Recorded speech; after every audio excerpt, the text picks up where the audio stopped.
Good morning, students. In our last class, the Bangle sellers, I have explained both the stanzas, the first two stanzas to you. The last two lines are remaining of the second stanza. So, we had seen about the Bangle sellers. So, when we have seen the title itself, we were expecting the Bangle sellers. When we had seen this particular title, we expected that the poem must be of bangle sellers in detail, about the life of the bangle sellers. Might be the poet might have mentioned about the bangle sellers, but that is not happening in the poem. This is what you can see, isn't it? Only in the first two lines the poet is mentioning about the bangle sellers, about the life of the bangle sellers. So the remaining part of the poem, nowhere you can find the life of the bangle sellers. Only the first two lines the poet has mentioned, and it is told over here in the first two lines that the bangle sellers is on their way to a temple fair to sell their wares, isn't it? And it is also mentioned in these lines that they cannot be happy. From these lines you can understand they cannot be happy, as they have been described over here in a life of poverty, isn't it? In a life of poverty and deprivation. So that shows that they cannot be happy. This is what is mentioned in the first two lines about the bangle sellers. Then the next lines, it is not about regarding the bangle sellers. We are seeing the bangle. In the next lines, the poet is mentioning the multicolored bangles. The multicolored bangles are described over here in the form of rainbow tinted circles of light, isn't it? So this means the description of multicolored bangles which are taken to the temple fair by these bangle sellers to sell and earn for their livelihood. This is what we have seen over here. And one more thing we have noticed in the last line of the poem, the poet is repeating the word happy to speak about the daughters and wives. When the poet is speaking over here, these bangles are meant for happy daughters and happy wives. This is what the poet is saying. By repeating the word happy, the poet is emphasizing the human element of the product of bangles, right? So this is what you can see, the expression given over here. Then we are moving to the second stanza, wherein the poet has shown those bangles suitable for the maidens, isn't it? So unmarried girls. So the first line is expressing about the pink color, silver and blue color, isn't it? And then the pink color, it is being told over here, pink color bangles for the unmarried girls. Now we have to see the last two lines of the poem. Some are aglow with the bloom that cleaves to the limpid glory of newborn leaves. Some are aglow. Aglow means some are shining. Some are shining with the bloom that cleaves. Bloom that cleaves means sticks closely to, with the bloom that sticks closely to the limpid glory of newborn leaves.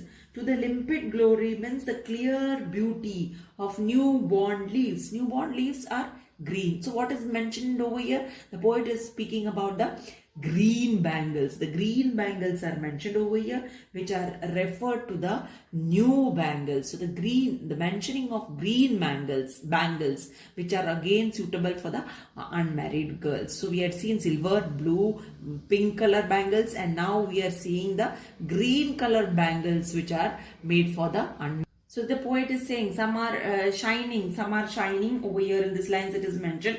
Some are shining whose freshness is close. That is what with the cleaves, the word used over here. Whose freshness is close to the vivid beauty of the newborn leaves.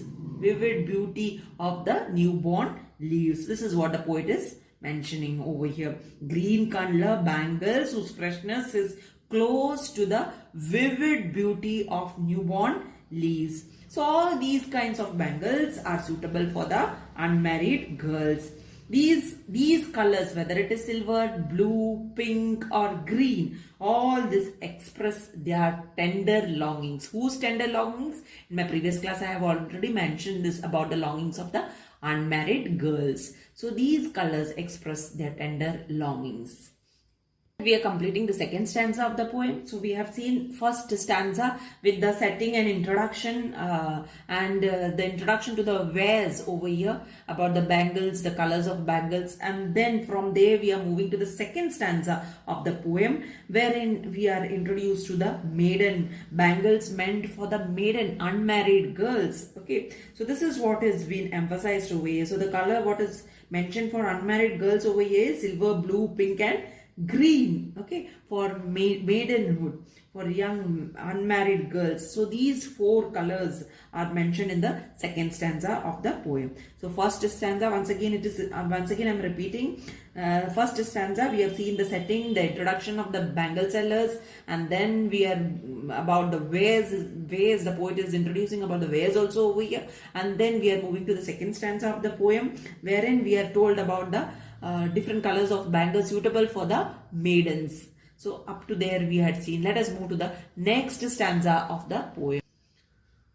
The third stanza of the poem is: some are like fields of sunlit corn, meet for a bride on her bridal morn, some like the flame of her marriage fire, or rich with the hue of her heart's desire, tinkling, luminous, tender and clear, like her bridal laughter and bridal tear.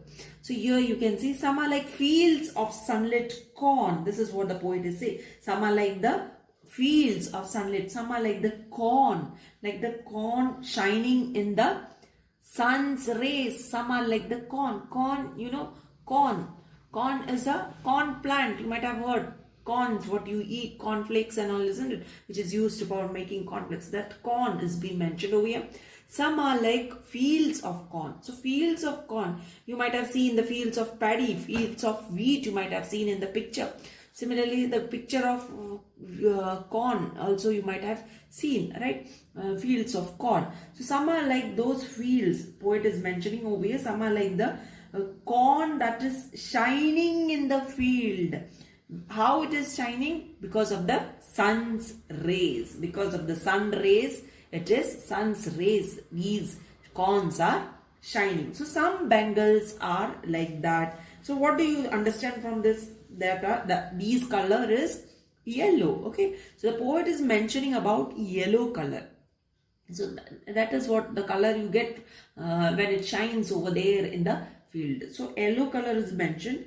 So that is being mentioned. Meet for a bride on her bridal morn. And this is meant for a girl, for a bride, for the bridal morning. Yellow color bangles meant for a bride, for the bridal morning. So what do you understand by this bridal morning? In most of the North Indian marriages and all, bridal morning, in the sense in the morning, most probably they'll be having haldi functions and all. You might have seen nowadays in Kerala also this type of functions, haldi functions. Okay, so normally for these haldi functions they use clothes as well as ornaments also yellow color. So that is what is mentioned over here. Yellow color bangles are meant for the bride on her bridal morning. So these bangles are meant for the bride for her bridal morning. So that is these two lines mean. Some are like fields of sunlit corn, meet for a bride on her bridal morn. Some like the flame of a marriage fire, or rich with the hue of a heart's desire. So over here the poet is saying some of the bangles are like the flame of a marriage fire. So what is the flame of the marriage fire? The fire flame is a crimson color, isn't it? So you get that crimson color. So crimson, when I say, it is red or red and orangish mixture of this, isn't it? Red and orange color mixture you can have. So this is what is worn for the marriage. So that is what has been meant, flame of a marriage fire. So crimson bangles, color of the burning fire. That is what you can understand over here. Some like the flame of a marriage fire, burning fire, right? Or rich with the hue of her heart's desire. Or these colors are rich. These color, that red, orange color, which is rich with the hue. Hue means color. Color of her heart's desire. Heart's desire. So this, it's been referred over here to the passion in the heart of the bride. The passion in the heart of the bride. So a bride, when she is getting a girl, when she is getting married, she is passionate, she is passionate longing, she's totally she's longing for a new life, isn't it? So this passion in her life, so she has lot many dreams about her future life. So that is what you can see in this. Mentioning of these colors is a reference to her longings for her passionate life, right? So this is what you can understand over here. Some like the flame of a marriage fire, or rich with the hue of a heart's desire. I'll explain about the poetic devices. Tinkling, luminous, tender and clear, like a bridal laughter and bridal tear. So tinkling means the ringing sound. Okay, the ringing sound. It's nothing but the ringing sound, tinkling. Luminous means clear. Tender and clear. Tender, delicate. You know, glass bangles are always delicate. So these bangles are tinkling. They are shining, isn't it? Sorry, tinkling. They are ringing. And luminous, they are very much clear, bright and clear. They are tender. Tender means delicate. They are very delicate and very much clear. Once again it is mentioned. Like a bridal laughter and her bridal tear. So these are very delicate, clear, tinkling and clear, like her bridal laughter. So the girl is very excited over here. At the same time, she is sad too. What do you understand by this? What the poet is mentioning by saying this, like a bridal laughter and bridal tear? As I have told you, when a girl is getting married, she'll be with full of dreams and longings in her life, right? So she will be expecting a life which she might have dreamt earlier. These dreams we had seen earlier in the earlier stanza of an unmarried girl. So same thing, till the marriage date, till she is getting married in the evening, till then she is having those same dreams, what is being mentioned in the second stanza of the poem, right? So she is eager, excited about her new life. So what it will be, what type of so these are her dreams, longings, isn't it? Her expectations. So she is very excited about her new life, about her husband, about her husband's family, isn't it? These are all dreams for an unmarried girl. So this is what you can see over here. So she, with those dreams, she is very excited and happy because she's getting married and she's going to enter in a new life, right? And at the same time, the bridal tear has been mentioned over here. So the bridal tear, which means she has to separate from her own family, from her mother, from her father. So this is what you can understand. A clear culture of Indian tradition. That is what has been mentioned over here, right? So girl, after getting married, she has to go to live with her husband. She has to shift from her own house to her husband's home, leaving behind all her happiness in her own home. That she realizes when she is parting from her family. She has to part her mother, father, her siblings, all the family members, her precious things in her home. All this she has to keep aside. She has to leave behind and she has to move ahead. She has to shift to her husband's house. So that is what has been mentioned. The last line is indicating about it. The last line here, it speaks over here. The last two lines, tingling, luminous, tender and clear. So you see, when a newly married girl enters a newly married life, you can hear the light ringing sound when the bride walks. So with all that, that is what has been shown over here in these last two lines. Her happiness, her dreams, her longings. Okay, so here expressive, they are expressive. These bangles are expressive of the passion in her heart, right? So that is what has been mentioned over here as she enters and as she weeps, isn't it, at the separation from her parents. So these two things is being mentioned in these last two lines. So now you can see the first line, summer like fields of sunlit corn. I have already marked and shown here. That is a simile given over here. Then the second line, some like the flame of her marriage fire. Another simile, like her bridal laughter and bridal tear. There is no need to tell you about it. Similes, isn't it? So these are the similes given in this poem, in this stanza. So there are three similes in the third stanza of the poem. We had already seen the similes in the previous stanzas also. Silver and blue, I have mentioned it in my previous class. Okay. Now let us see the last stanza of the poem. Some are purple and gold flecked grey, for she who has journeyed through life midway, whose hands have cherished, whose love has blessed, and cradled fair sons on her faithful breast, and serves her household in fruitful pride, and worships the gods at her husband's side. So this is what the last lines of the poem mean. Let us go for the explanation. So here the poet says, some are purple and gold flecked grey. Some are purple and gold flecked. Gold flecked grey means gold covered grey bangles. So these are meant for married girls. For she who has journeyed through life midway. This means these are meant for the married ladies. Married ladies who have journeyed life. Who have gone through the life, who have experienced the life through midway, half the way of her life she had spent in married life. Okay, so that is what has been mentioned over here. Whose hands have cherished, whose love has blessed. So here, a middle-aged lady, isn't it? Midway, a middle-aged lady whose hands have cherished, whose hands have enjoyed, whose hands have enjoyed, whose love has blessed, whose love has blessed.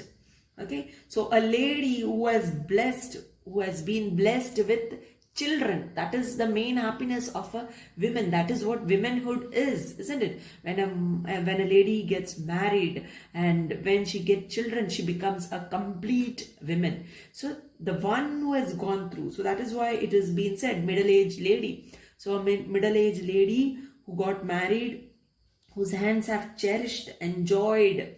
So she has fulfilled all the desires, all the dreams of her life, becoming a mother. So experiencing the motherhood means she has become totally or fully a woman, you can say. So she has experienced womanhood. So that is what is indicating. So what type of bangle is meant for such a lady? Gold flecked, gold covered grey bangles. Gold covered grey bangles are meant for middle-aged lady who have enjoyed giving birth to a child, who is blessed with children, whose love has blessed, who is blessed with children. So this is what has been mentioned here. Let us see the next three lines. The last lines, and cradled fair sons on her faithful breast, and serves her household in fruitful pride, and worships the gods at her husband's side. And cradled fair sons. So it is said, and cradle means reared, brought up fair sons. You can see something different over here. Fair sons. Why not? Why a mother never gives birth to daughters? So this you can understand from here. The poet is mentioning a patriarchal society over here. A system which is run by males. She is mentioning such a system where men is given importance. So that is what you can understand from this lines. No mentioning of daughters, fair sons only, right? On her faithful breast. So she had nurtured fair sons on her faithful breast. So this is what you can understand from here. She brought up fair sons on her faithful breast, and serves her household in fruitful pride. And she served her house in fruitful pride. So that is the duty of a lady. That is what you can see over here. So a woman is not allowed to do anything for her own career. That is what you can see. So she is the one who has to take care of the family. So that is what she has done. Fruitfully, she is successful in doing this. That is what has been mentioned. Fruitful pride. That means she is successful in taking care of the household, taking care of the family. This is what you can say. Nurturing children, taking care of husband, taking care of other members in the family. That is what is mentioned over here. And you know, the poet is a feminist. So it's a type of taunting lines given over here, right? And worships the gods at her husband's side. Indian society, women is given this pride of sitting close to husband, a place of pride for the women given in Indian society after she has proved her worth as a daughter-in-law, okay, sitting beside her husband for doing all the rituals. Okay, for any puja, any ritual ceremony, the woman is expected to sit beside her husband performing it. This is what has been mentioned in the epic Ramayana too, wherein when Sita was not living with Sri Ram towards the end of it, when she was nurturing, taking care of her children in the forest, in the hut of a sage. You can see at that moment, Lord Sri Ram, he had made a statue of Sita to sit beside him for the rituals to be completed, wherein it was a must for the women to sit besides the husband, for the wife to sit beside the husband. So since she was not there, so it was a inquisitive thing among the other people, the villagers, or from Ayodhya, the people from Ayodhya. They were all wondering, they all thought at that moment he might be getting married to another woman, but it never happened. He made a idol of Sita and he just kept it beside him and performed the puja resembling her. So that is the end of the poem over here. So you can see in the last stanza of the poem, the poet is mentioning about the purple and gold bangles for motherhood, which represents women's feeling of pride and fulfillment in her married life. This is what you can see, these two bangles. So in the last stanza, the mentioning of purple and gold bangles. So the previous second last stanza you have seen about the married girl, married lady. In the last stanza you have seen the mothers, married lady who nurtures children. That is what you have seen in the last, who has been fruitful, who has been successful in her married life, isn't it? So representation for that, the bangles shown over here is purple and gold color bangles. So thank you.